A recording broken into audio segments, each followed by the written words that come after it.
Welcome to the Magnetic Marketing Podcast. Today is part 2 of how to identify and attract your ideal customer with Dan Kennedy. Now, if you haven't listened to part 1 is all about how to fish for whales, not for the minnows and all the little fish out in the ocean. How do you get the big fish? Today, we're going to talk about how you hunt down those ideal customers and how to attract them to you magnetically.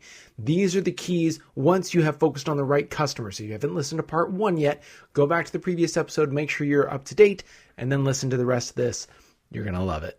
I don't think there's anybody that has had a bigger impact in the field of direct response than Dan Kennedy. The legend of Dan Kennedy should be ignored at your own peril. They're not really lessons, they're kind of laws that you live by. Dan opened my eyes to what small business marketing looks like. Dan teaches strategic direct response that is timeless. His ripple effect touches people who don't even know his name. The world as we know it was changed because Dan Kennedy became obsessed with marketing. Welcome to the Magnetic Marketing Podcast with your host, Dan Kennedy. Third way we can get them is wide net fishing with lead generation. So here we actually advertise whale bait. Okay? And this is where pretty much everybody, regardless of the business they're in, becomes an info marketer. And often it is a mistake not to. If you go back to the Valenti ads and the selective search ads and so forth, I'm going to show you a different version of them in a few minutes. The mistake that is made with those ads, so not that any of them have asked me, but if they ask, it's almost certainly I could get them a better return on investment on their ad dollars with one simple change. And it's a GKIC marketing change that you all should know, but just in case it has slipped your attention. They have one reason to respond in all their advertising. And it is a reason that has a fairly high threshold resistance. It requires you to be ready or nearly ready to hire somebody to matchmake for you. And it requires you to be willing to get on the telephone and have a personal conversation with somebody about this, knowing that they are going to try and sell you something. And that's the only offer they make. They would immediately get more response to their ad if they had a second offer that essentially was, if you're not ready for that, but this got your attention and you're curious, here's how to take a little step instead of a bridge too far. You can get our free CD, our free DVD, you can look at a free webinar, you can get a free report, you can get a free book, etc. Sometimes they would find they would be better off making the entire ad about that, all about easy to get whale bait and then moving people to them. But they ought to at least have it has two reasons to respond, not one. A lot of people don't do it because they fear they will trade away the immediate response and drive everybody to the easier delayed response. This rarely happens. Most of the time, when you advertise, you will still get the buy now person, but you will also get a bunch of people who are not ready to buy now, but are mentally moving in that direction. And you don't get any of them if you advertise the way they do. So most whale bait, not all whale bait, but most whale bait is information. It allows somebody to get information without having to engage a salesperson in order to get it. And if you stop to think about yourself in a category where you would be a whale, odds are you have frequently seen things that you might be willing to buy, seen advertisers who interest you, but not enough to immediately engage with a salesperson. But had you an opportunity to get some more information, you might have taken up that opportunity and then moved in that direction. So wide net fishing is really all about that. So I'll show you a direct whale whistle, a very simple one for starters. So this is a client of mine who I've just done a lot of work for, so you were seeing raw work, not finished work, but who is a very high-end financial advisor who only deals with whales. He wants no others, and he has a very specific whale. The whale is somebody who has recently sold their company for a certain amount of money. That's his client, and he doesn't want anybody else. So the lead generation ad has a direct whale whistle in it. If you intend to sell, are selling, or have recently sold a company worth $10 million to $40 million or more, that's the whale whistle. Okay? Which clearly says, if you aren't selling a company, if you haven't sold a company, if you're selling one for $2 million, don't bother me. I'm not your guy. Go someplace else. Here's who this is for. I have vital experience-based information your own CPA, attorney, and other intermediaries may not tell you and may not even know. And this is an information offer. In this case, it drives to a free video. So this is a direct whale whistle ad. Some can be more subtle. Those of you that are info marketers, if you were like A to Z, blueprints I showed, which I did not bring to show. I have other things to show, but I showed the campaign that Matt Segula and I did in the financial advisor niche, where we used the trust book, the precursor to the No BS trust-based marketing book, has the whale bait, has the lead generation magnet. We made it clear that it was only for advisors earning a certain amount of income. When they got to the website to request the book, that was re-verified. Literally, if you don't fit this criteria and you'd like the book, please go to Amazon and buy it. But if you fit this criteria, we'd be happy to give it to you for free. Another part of this, which many of you have seen versions of, again, I'm going to show you a financial advisor one really quick, is the match them up piece or copy, where we tell the profile of who our best clients are, and you can see if you fit one of these profiles. So this is a different financial advisor campaign. This is what kind of people rely on Phyllis. And there's a photo for each one, and there's copy for each one. I'm not going to show you all the photos, but just so you get a feel. So this is retirees who want complete peace of mind about their finances so they can fully enjoy life. And we got, the rugged-looking guy next to the classic car, and then we have copy all about why people who want to really enjoy their life use Phyllis. Then we have seniors with a need for income from their life savings without undue risk, and there's a bunch of copy about that.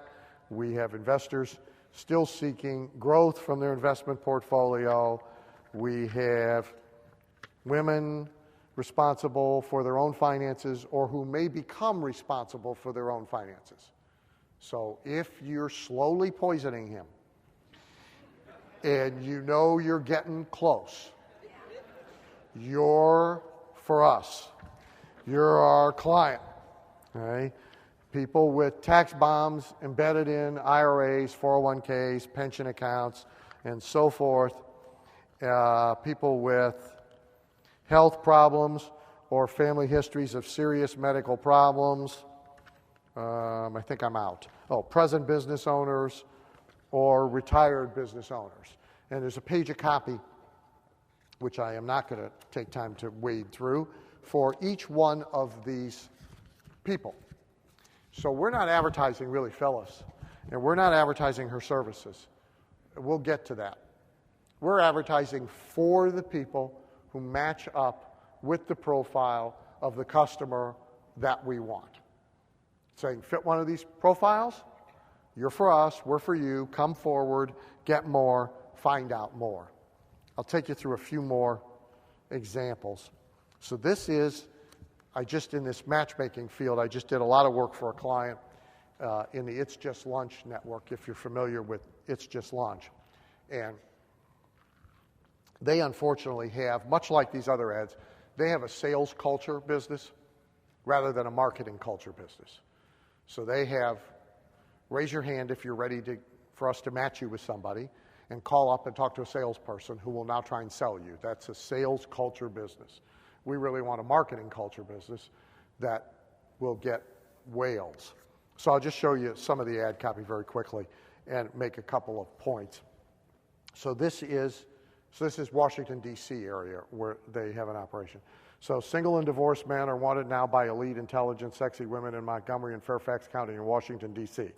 And now it says who we want. Busy professionals, executives, entrepreneurs, and retired military officers who are fed up with dead-end dates and who know how to treat a lady are desired now for casual dating and for committed relationships. All the way down to a number of our clients are members of the Kennedy Center. Now that happens to be a bias of their clients. It's real. And so some of their best clients happen to be members of and donors to the Kennedy Center. So, okay, if that's the case, why don't we say that so we maybe will attract some more of them? They are concerned with their privacy and their reputations. You will see, if you studied all this copy, you would see a lot of alarm all the way through it. And this is purely an information offer. This is not a call. So this is to get the whole story about dating smart, go to, and it drives to a website. Okay? Here's another ad. New free report after divorce dating. Okay? We want the person who's been out of the game for a while and now doesn't know how to play the game. Reveals what the busy, successful, recently divorced professional man must know about today's dating scene, online dating websites, et cetera, et cetera. The drive is to a free report, which they get at afterdivorcedating.com. This is how can the busy, successful single dentist escape dead-end dating once and for all? Dentists fed up with none of the rest of the copy changes, by the way. The rest of it's all generic. Okay? But there's a dentist version, there's a lawyer version, there's a CPA version, there's pretty much any high-income profession that has a city or state journal in which we can run an ad. There's a version of this ad. Then there's the matchup thing like I just showed you with Phyllis. So here, men who do not dare date their associates, colleagues, or peers. And there's a whole page of copy about that. Men who value their privacy. And here's a great alarm paragraph because this is Washington, D.C. Some of our clients hold security clearance status, have positions with federal government agencies, and have worked hard out of necessity to keep their personal lives private. Okay? One of the things about It's Just Lunch, by the way, is the first date, you don't even know last names. You meet first name only and decide whether you want to go any further. Men who are extremely busy, work a lot. By the way, I'm showing you the male version. There's a female version of this for the female prospects, and much of it is the same. It's just the gender's changed a little bit. The language has changed just a little. Men who are extremely busy, work a lot of hours, work odd hours, and are into their work. Right? Many men who put their careers or business first know this about themselves, but are reluctant to voice it to someone they want to date or create a relationship with. But you can tell us the unvarnished truth. We are very accustomed to having hard-driving type A alpha men as clients, as well as men who work unusual hours, travel on business, and so forth and so on. So somebody can match themselves up with that. Men who have been out of the game for a long time. If you ended a long marriage or committed relationship and find yourself returning to single life, you're in deep trouble. Exceptionally successful men with much at risk. Over 80% of online dating profiles embody false or embellished information, and the online dating sites are used by outright predators and gold diggers seeking affluent men to take advantage of them. That's why you need this service. Men who worry about emotionally unstable women. We have never had a psycho woman incident or complaint from our clients. Okay?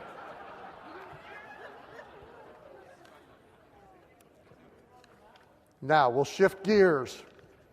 So here's B2B. Here's a client of mine who markets to real estate agents, and his whales are relatively successful, experienced real estate agents who are making okay money, but they're not happy with what they're having to do to get the money.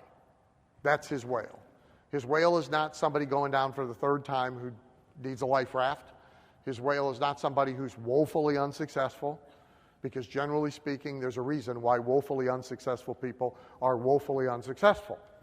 They won't implement, they won't follow instructions, they won't work, they won't study. So they're of no value to him either. He needs somebody who can spend $800 a month.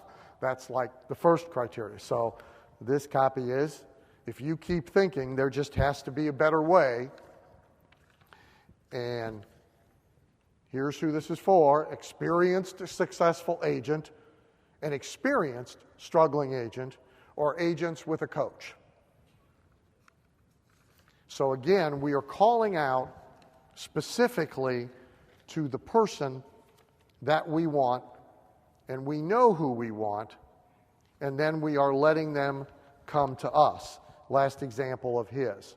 The key words are, so why don't you have a steady and reliable inflow of good leads from your advertising, marketing, prospecting? Most agents can't accurately, but the key line here, even after years of experience and a level of success. That's the whale whistle, embedded in otherwise generic lead generation ad copy. That's the whale whistle. So, there's a 3-step specific customer focus process to get you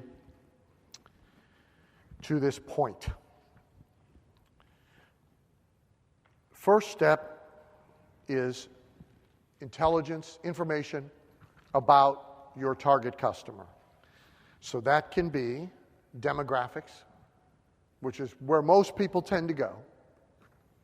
So most people go to demographic data: age, gender, income, married, single, etc. There are very good people in our world. ROI guy is here in the exhibit hall, I think. Very good at analytics. All right. Then there are psychographics. Psychographics have to do with mindset, how people think. So, for example, if you go back to the matchmaking service category, one of the mindset issues that makes somebody a better client, prospect than another is that they are a professional who get paid for providing expert professional service.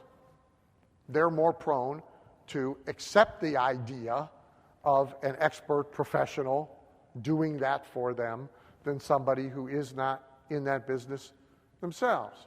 So psychographic issues have to do with how your whales think. And not enough is done trying to figure that out and have a profile of that in your mind. Emotional background.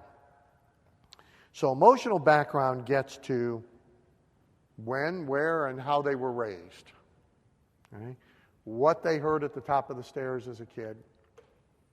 Age benchmarks typically tied to different backgrounds, ethnicity, religion. So a good question to ask yourself about your customers is, what are their top 5 beliefs and values? If they knew they were going to die tomorrow and they were going to write a belief and value document to leave to their kids, what would they talk about? For our whales, one of those 5 is pull yourself up by your bootstraps and stand on your own 2 feet, work ethic. Most of our good customers, that's one of the 5 things they devoutly believe in. They may have somewhat fictionalized now their own behavior in that category to be a bit more heroic than it actually was. Does not make any difference. It's on their top 5 list. Okay? Another good question is, what are their emotional anchors? And most people's emotional anchors have to do with year they were born, year they got their first car, year they graduated from high school, year they graduated from college, year they got married. That's pretty much where you're going to find their emotional anchors. So if you know their age, generally, of your whale, you can now back that up. What are the 2 or 3 years where they probably graduated from college? What are the 2 years where they probably graduated from high school? When did they probably get their first car? Then you can go look at what was going on during those years. What were the songs? Okay, so the big brand advertisers are playing that game aggressively these days. They are going and licensing songs that fit certain age markers within the life experience of their target customers, and they're using those songs in their commercials. Okay? So you can go back and you can see what the price of milk was, you can see what the price of a house was, you can see what the song was that year, you can see what the big historical event was that year. Those are all anchors that are very meaningful to those customers. Current state of mind. Okay? So that's the, what are they staying awake at night worrying about? What are the 5 trends that are affecting them most? What are the top 5 opinions that they hold right now? So most people have 4 or 5 really profoundly held opinions that they state all the time, right? In a lot of conversations. In the same conversation, so you get together with your buddy to play golf, your top 5 opinions come up probably every time you play golf. And your buddy probably agrees with at least 4 or 5 out of them, or you wouldn't be playing golf with him. So he has the same opinions, and you guys spend half the time on your golf course talking about your top 5 opinions. All right? That's what goes on. All right? So it's useful for us to know what those are if we want to sell this guy something. Where does he stand on Obamacare? Where does he stand politically, generally? What's his opinion about kids his adult children's age behavior today? How does he and she feel about the big trend of the adult kids moving back in with their parents? For, against, terrified, angry, bricked up the room? Where are they? Okay? So you really have, most people spend most of their thought and conversational time, and it's important for you to know this because you would be exceptions. Okay? And so it's important for us to know that. But most people spend most of their time just in 4 places. Okay? Family stuff, occupation stuff, which is mostly complaining, their chief recreational pursuit, and money. And so you kind of need to know where they are mentally and emotionally about those 4 things in order to connect with them real well. Weaknesses and vulnerabilities. Right? What are your customers' vulnerability buttons that you can really push hard? So we learned. So I'm back doing a lot of work, I mentioned it this morning, in the arthritis field. And I'm using customer intelligence that I got some years ago when I spent 5 days interviewing testimonials for an arthritis product and doing the videotaping of these testimonials. And so men react to arthritis and to aging in general very differently than women react to arthritis and aging in general. So aging in general, men, their primary emotional response is anger and rage. Women's primary emotional response is depression. Now, those are 2 very different things. Men are mad about what they can't do that they used to be able to do, or that now they fictionally believe they used to be able to do. All right? Women really don't get mad about it. Women just get depressed about it, and specific to arthritis. So men's reaction to arthritis is rage at having to go to someone to get a cuff buttoned. They are pissed off. All right? women aren't really mad about it. They're just depressed that they can't garden like they always used to be able to garden. They find that sad. So, if you're going to have this conversation, you have to have one conversation with the men, one conversation with the women. There is no one-size-fits-all conversation in selling anti-age in general, or certainly arthritis in specific. So now we know what his weakness is, and we know what her weakness is. In the hearing aid business, when I did a lot of work in the hearing aid business, we learned very quickly that the greatest vulnerability of all, if you want to sell hearing aids, is fear of being stuck in the home. Because when they can't hear, their adult children start to think they're addled. They may or may not be addled. They're probably not. They just can't hear. So they start behaving like they're addled. And then the adult kids are heard saying, you know, it's probably about time we stick Dad in the home where he can't hurt himself. Nobody wants to be stuck in the home. Number one fear as people age is being in the nursing home. Okay? So the hearing aid sale is about don't act addled. They will stick you in the home. And if you're acting addled because you can't hear, this little doohickey will keep you out of the home. Now, you have to say it a tick more elegantly than that. But that's a weakness and vulnerability. Almost every customer group has them, and as does the best customer have them. Language issues, right? So language, who do they read? Who do they listen to? What's their tribal language? And what are dog whistle language terms that are meaningful to them and wouldn't be heard by anybody but them? So good copywriters, when they decide to write to a profile or to a category of consumers, sit down and create a vocabulary list.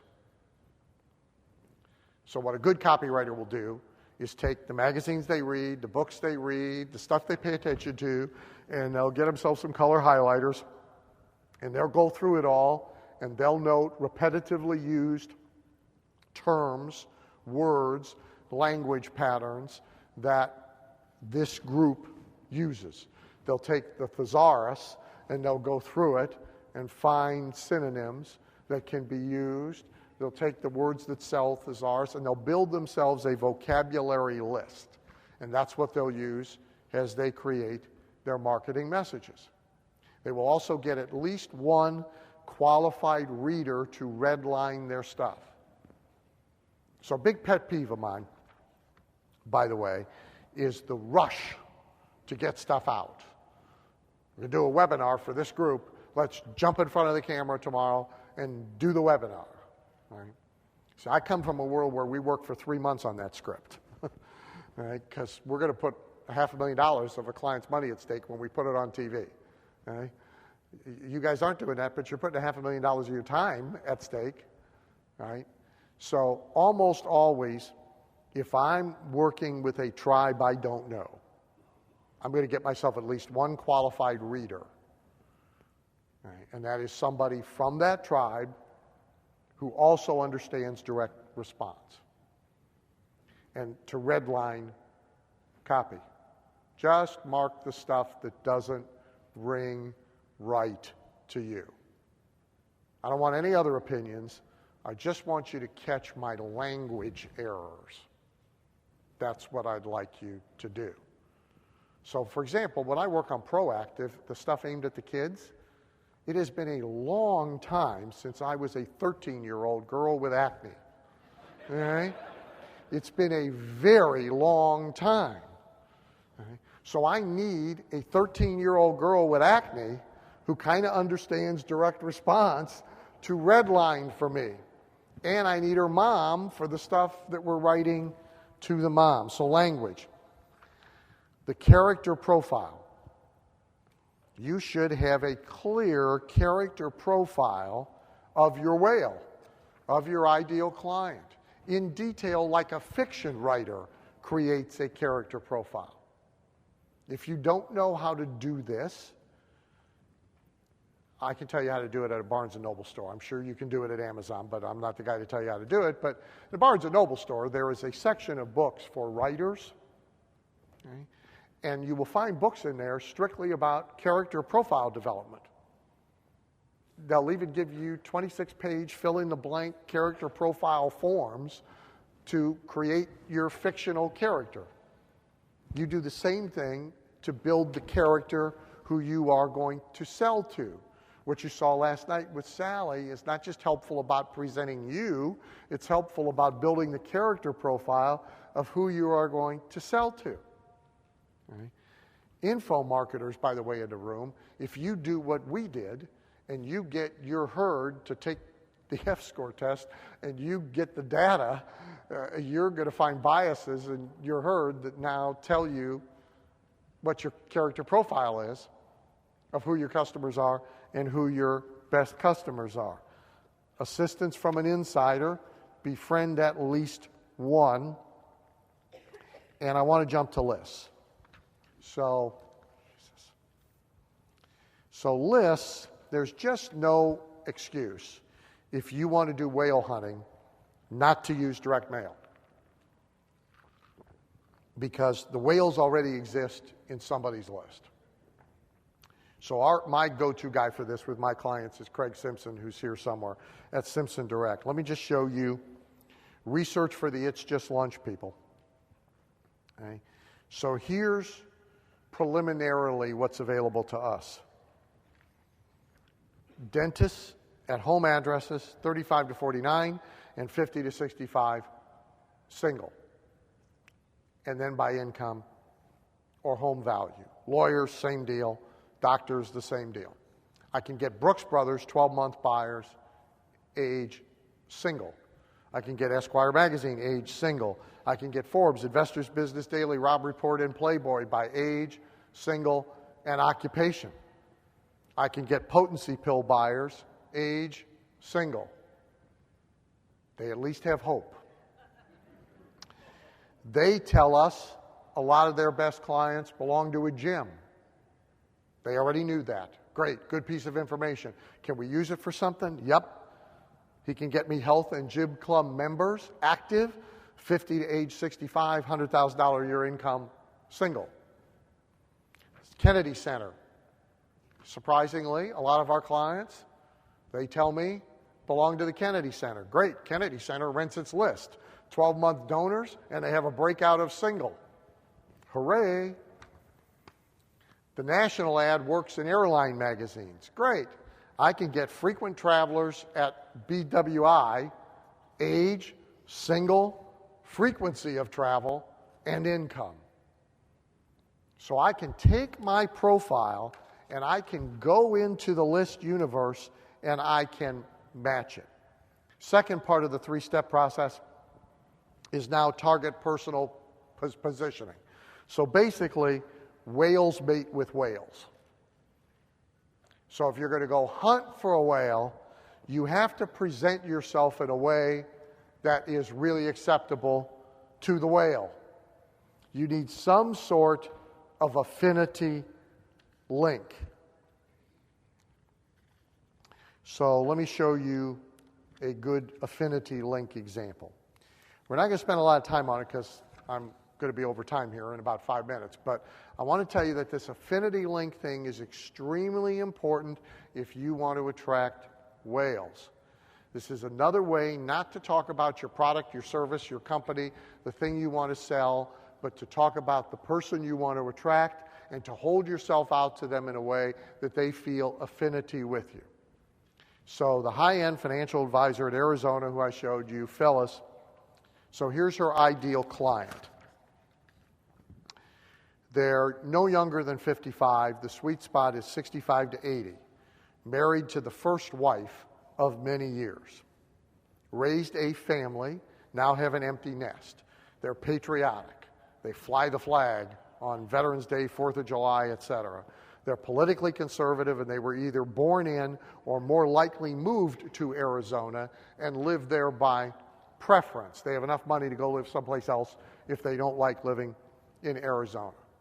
So now I want to look with this profile. I want Phyllis to tell me, where have we got affinity? Because I want to show that.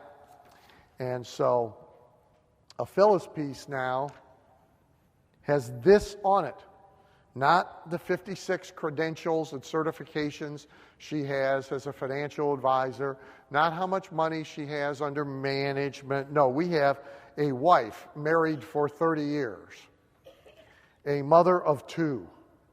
We have disciplined athlete because discipline's useful in a financial advisor. A longtime Arizonan who loves the Southwest life. Okay?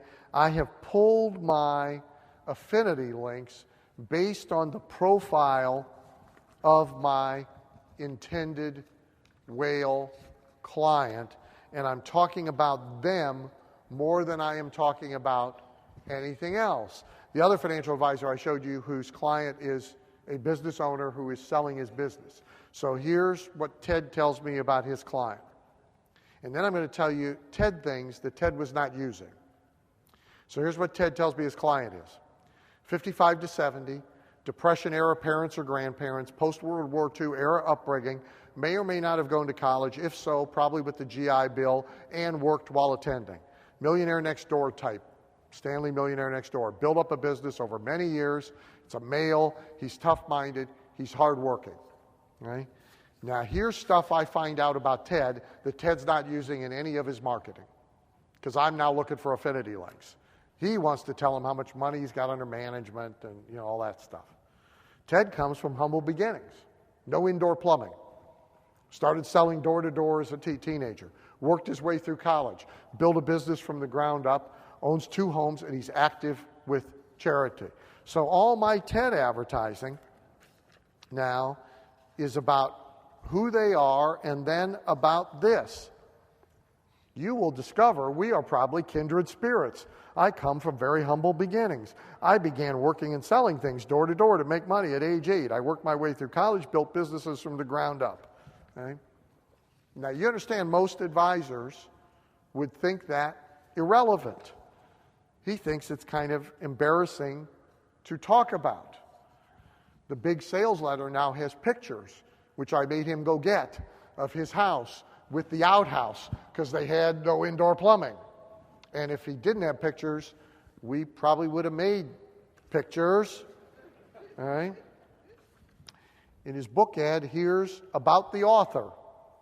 Ted's life began living with his parents and his grandmother in a tiny frame house without indoor plumbing, heated only by a fireplace. He is the first member of his family to get a college degree. Ted has built 1 successful company. Okay? These are affinity links. They don't speak to his efficacy as a money manager. They don't speak to his credentials. They don't speak to his money management process. They're about targeted, personal positioning. Third, then we finally get to outreach and invitation. How are we going to communicate with these people that we have selected? We want a low threshold opportunity. We want a way to bypass gatekeepers and underlings. Home addresses are best. We want to offer information, but not education. Important thing about whales.